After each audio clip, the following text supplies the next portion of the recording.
42 Navy ships, some of them very large, in 3 days. That was the end of the Navy. We knocked out their Air Force. We knocked out... በእለቱ ከተሰሙት ዋና ዋና ዜናዎች ውስጥ የመራረጥናቸውን ይዘንላችሁ ተገኝተናል። በትግራይ ክልል የሚገኙ የፖለቲካ ፓርቲዎች ፎረም ጦርነት እንዳገረሽ አስቸኳይ ጥሪ ማቅረባቸው ተሰምቷል። የትግራይ የፖለቲካ ፓርቲዎች ፎረም ወይም TPPF በትናንትናው ዕለት እንደ አውሮፓውያኖች አቆጣጠር መጋቢት 7 ቀን 2026 ባወጣው መግለጫ የኢትዮጵያ መንግስት በትግራይ ላይ የከበበውን ጦር እንዲያነሳና የጣለውን እገዳ እንዲያቆም ለዓለም አቀፉ ማህበረሰብ ጥሪ አቅርበዋል። የኢትዮጵያ መንግስት አብዛኛው ወታደራዊ ኃይሉን በትግራይ ዙሪያ በማሰማራት ለሌላ ዙር ጦርነት እየተዘጋጀ መሆኑን ፎረሙ የገለጸ ሲሆን ከጥቅምት ወር ጀምሮ የክልሉ በጀት መታገዱን፣ የባንክ አገልግሎት መቋረጡንና ከጥር ወር ጀምሮ ደግሞ የነዳጅ አቅርቦት ሙሉ በሙሉ መቆሙን በመግለጫው አመልክቷል። ከ1.2 ሚሊዮን በላይ ተፈናቃዮች ለችግር መጋለጣቸውን የጠቀሰው ፎረሙ መንግስት የፕሪቶሪያውን ስምምነት እየጣሰ ነው ሲሉም ከሷል። የዓለም መንግስታት በኢትዮጵያ መንግስት ላይ ግፊት እንዲያደርግ የንግድና የትራንስፖርት እገዳዎች እንዲነሱና ውይይት እንዲጀመር ፎረሙ ጠይቋል። መግለጫው በብሔራዊ ኮንግረስ ወይም ባይቶና፣ አሲምባ ዲሞክራሲያዊ ፓርቲ፣ ህወሓትና የአክሱም ኮንግረስ ፓርቲዎች ናቸው ያወጡት። ወደ ዓለም አቀፍ መረጃዎች ስናልፍ ኢራን ከአሁን በኋላ በጎረቤቶቿ ላይ ጥቃት እንደማትፈጽም አስታውቃለች። የኢራን ፕሬዝዳንት የሆኑት ማሱድ ፔዚክሺያን በአገሪቱ ብሔራዊ ቴሌቪዥን ጣቢያ በቪዲዮ ባስተላለፉት መልእክት ጥቃት የተፈጸመባቸው ጎረቤት አገራትን ይቅርታ ጠይቀዋል።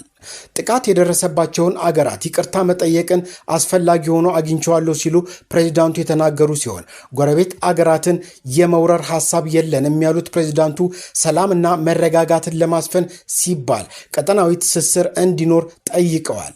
ፔዚክሺያን አክለው የአገሪቱ አመራር ጎረቤቶች ላይ የሚፈጽመው ጥቃትን በተመለከተ ውሳኔ ማሳለፉን ተናግረዋል። የአገሪቱ ጦር ኃይሎች ከአሁን በኋላ ቀድመው ካላጠቁ በስተቀር ጎረቤት አገራት ላይ ጥቃት እንዳይፈጽም እንዲታዘዝም አስታውቀዋል።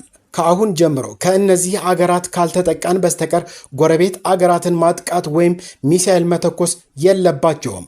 ይህንን በዲፕሎማሲያዊ መፍታት አለብን ብዬ አስባለሁም ሲሉ ተደምጠዋል። ፕሬዝዳንቱ አክለውም ጥቃቶቹ የተፈጸሙት በወታደራዊ አመራሮች መካከል በተፈጠረ የመረጃ ልውውጥ ስህተት ምክንያት እንደሆነ ገልጸዋል። ይሁን እንጂ ይህ የፕሬዝዳንቱን ንግግር የተላለፈው ኢራን ቅዳሜ ጠዋት ላይ በባህሬን፣ ሳውዲ አረቢያና የተባበሩት አረብ ኤሚሬቶች ላይ ተደጋጋሚ ጥቃት ከፈጸመች በኋላ እንደሆነ የዜና ወኪሉ አሶሺየትድ ፕሬስ ዘግቧል። በተጨማሪም የኢራኑ ፕሬዝዳንት ይህንን አጋጣሚ በመጠቀም ኢራን ላይ ጥቃት ለመፈጸም እያሰቡ ያሉ አካላት የኢምፔሪያሊዝም አሻንጉሊቶች እንዳይሆኑ ሲሉም ተናግረዋል። እስራኤልና አሜሪካንን መደገፍ የክብርና የነጻነት መንገድ አይደለም ሲሉም ተደምጠዋል ሲል ቢቢሲ አስነብቧል። ከዚሁ ጦርነት ጋር ተያይዞ በኒውክለር ኃይል የምትሰራውና ከ75 በላይ የጦር አውሮፕላኖችን የመሸከም አቅም ያላት የአሜሪካ ዩኤስኤስ ጄራልድ አር ፎርድ የስዊዝ ካናልን አቋርጣ ቀይ ባህር መግባቷ ተሰምቷል። ይህም አሜሪካ በሁለት አቅጣጫዎች ግዙፍ የጦር መርከቦችን እንድታሰማራ ችሏታል። በቀይ ባህር በኩል አዲስ የጥቃት መስመር የከፈተች ሲሆን በአረቢያ ባህር በኩል ከደቡብና ምስራቅ ጥቃት እያደረሰችም ትገኛለች። የሀገሪቱ የመከላከያ ሚኒስትር ፒት ሄግሴስ መዋጋት ገና ጀመርን ሲሉ ዝግጅታቸውን ገልጸዋል። ከአሜሪካ እስራኤል ኢራን ግጭት ጋር ሳንወጣ ያለምንም ቅድመ ሁኔታ እጇን ካልሰጠች ንግግር የሚባል ነገር የለም ሲሉ ተናገሩ የአሜሪካው ፕሬዝዳንት ዶናልድ ትራምፕ። በሌላ በኩል እሱ ህልም ነው ወደ መቃብራቸው ይውሰዱት ሲሉ ደግሞ የተደመጡት ፕሬዝዳንት መሱድ ፔዚክሺያን ናቸው።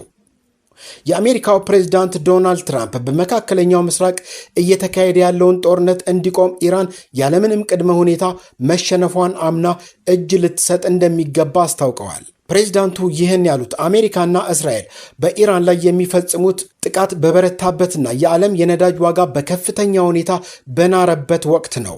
ፕሬዝዳንት ትራምፕ ኢራን ሙሉ በሙሉ እጅ እስካልሰጠች ድረስ ምንም አይነት የዲፕሎማሲ ንግግር እንደማይኖር በግልጽ አስታውቀዋል።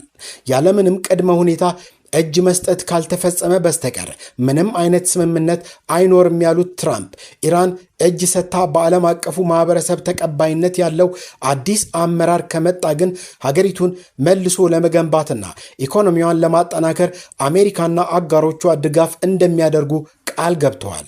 ጦርነቱ በተጀመረበት የመጀመሪያው ምዕራፍ የኢራኑ የበላይ መሪ አያቶላ አሊ ካሚኒ በአየር ጥቃት መገደላቸውን ተከትሎ በሀገሪቱ ከፍተኛ የፖለቲካ አለመረጋጋት ሰፍኗል።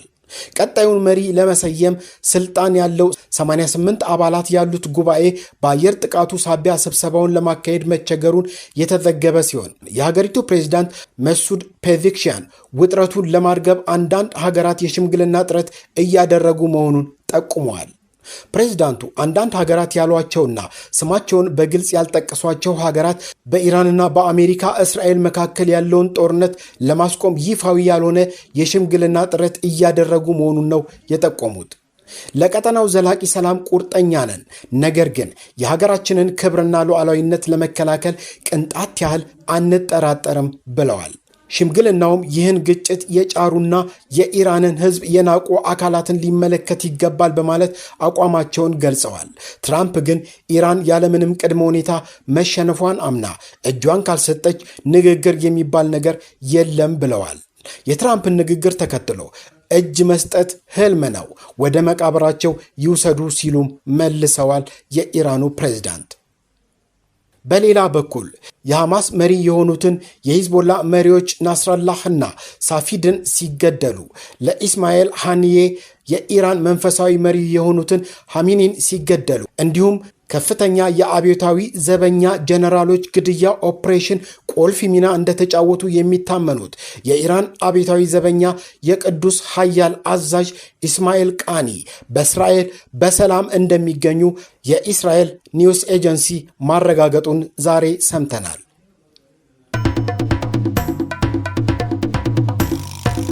የጋና መንግስት በሊባኖስ በሚገኙ ወታደሮች ላይ ለደረሰው ጥቃት ለተባበሩት መንግስታት ድርጅት ይፋዊ አቤቱታ አቀረበ።